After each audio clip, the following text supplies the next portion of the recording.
The year is 2025. India, once a sleeping giant, now stands tall. Its rise is no longer a distant prospect, it is a present reality. This transformation is reshaping economies. It is redrawing geopolitical maps. The West, accustomed to its long-held dominance, feels a tremor. A new power has truly arrived on the world stage. This is not just another emerging market story. This is the story of a civilizational state reclaiming its global influence with unprecedented speed and scale. Economic reforms, though gradual, laid a foundation. Democratic roots, however tested, provided resilience. Now, a confluence of factors has ignited India's ascent. Technological prowess is a key driver. A young, ambitious population fuels its engine. Assertive diplomacy carves out its new role.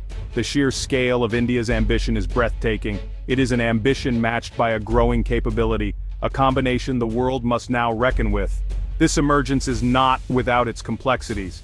India navigates a path fraught with internal challenges. It also faces external skepticism, yet its trajectory seems undeniable. The nation's confidence is palpable. The global balance of power is inherently shifting. The question is no longer if India will rise, but how the world will adjust.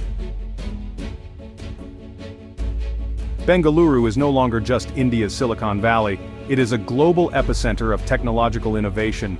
By 2025 it rivals any tech hub worldwide. The city hums with a relentless energy, startups mushroom fueled by venture capital and local talent. Giants of the global tech industry have massive operations here. But the real story is the indigenous innovation. Indian engineers are not just coding for the world, they are creating for the world. This transformation is at the heart of India's new economic might. The advancements are stunning. India's foreign policy in 2025 is marked by a confident pragmatism. The old label of non-alignment has evolved. It is now multi-alignment. India engages with diverse partners. It builds strategic relationships across geopolitical divides. It refuses to be drawn into zero-sum games.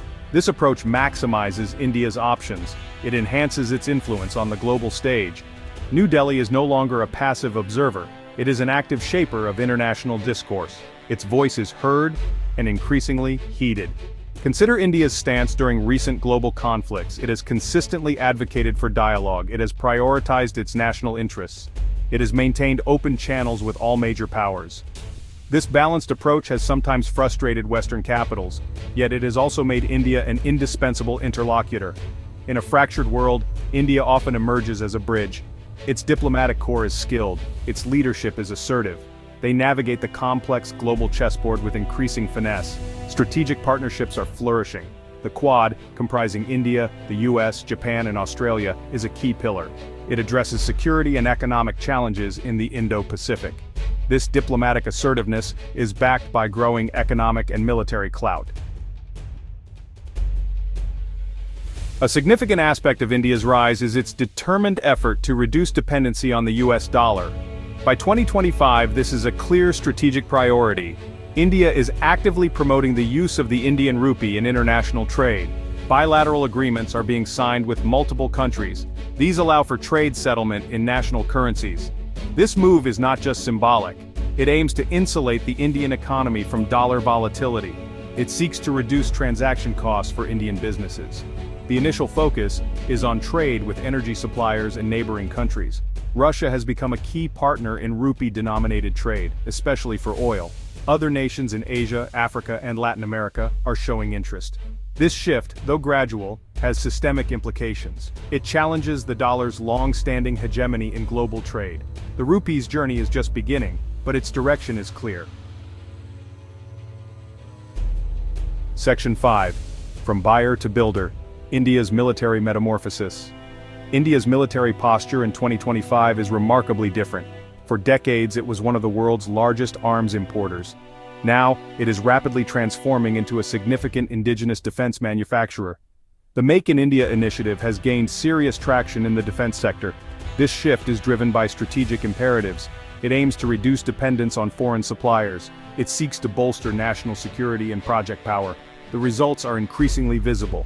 Indigenous platforms are rolling out. The Tejas light combat aircraft is a prime example. It is being inducted in greater numbers into the Indian Air Force. There is also growing export interest. Naval advancements are equally impressive.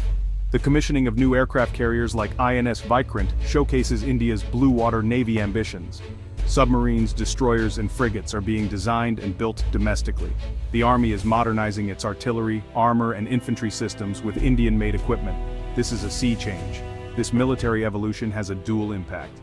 Firstly, it strengthens India's defense capabilities significantly. Secondly, India is emerging as a defense exporter.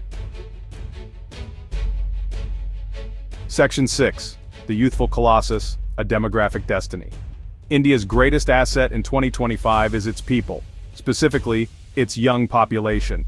With more than half its citizens under the age of 25, India possesses an unparalleled demographic dividend. This youthquake is a powerful engine for growth and innovation. Young Indians are ambitious, tech-savvy, and globally connected. They are driving change across all sectors of the economy. Their energy is transforming the nation from within. This human capital is the bedrock of India's unstoppable momentum. This youthful dynamism fuels a vibrant startup culture. Young entrepreneurs are tackling complex problems with innovative solutions. They are not afraid to take risks. They are creating jobs and wealth. Educational institutions are striving to equip this generation with relevant skills. The focus is increasingly on critical thinking, creativity, and digital literacy. The sheer number of young minds entering the workforce each year is staggering. If harnessed effectively, this demographic advantage can propel India for decades to come. This demographic profile also contributes to a rising sense of nationalism. Section 7. Beyond Bollywood, India's cultural imprint. India's cultural influence in 2025 extends far beyond the vibrant scenes of Bollywood. While Indian cinema continues its global march, captivating audiences worldwide, the nation's soft power is now a much broader phenomenon. From the serene practices of yoga and meditation to the ancient wisdom of Ayurveda, Indian culture is permeating global lifestyles. This cultural export is organic. It is driven by a genuine global interest in India's rich heritage and diverse traditions. It is a powerful, subtle force. Yoga studios are ubiquitous in Western cities. Ayurvedic wellness centers are gaining popularity. Indian cuisine, with its complex flavors and regional diversity, is celebrated globally. Indian literature, art, and music are finding new international audiences. This cultural diffusion is facilitated by the Indian diaspora. It is also amplified by digital platforms. The world is discovering or rediscovering the depth and appeal of Indian thought and aesthetics. This is soft power at its most effective. Section 8. The Unbalanced World, Navigating India's New Power. By 2025, India's strategic geographic position has become a geopolitical jackpot. It sits astride critical sea lanes in the Indian Ocean. India's growing naval capabilities give it significant leverage. This control over vital trade routes underpins its global importance. As powers like the US, Japan, and Australia seek a free Indo-Pacific, India's role is indispensable.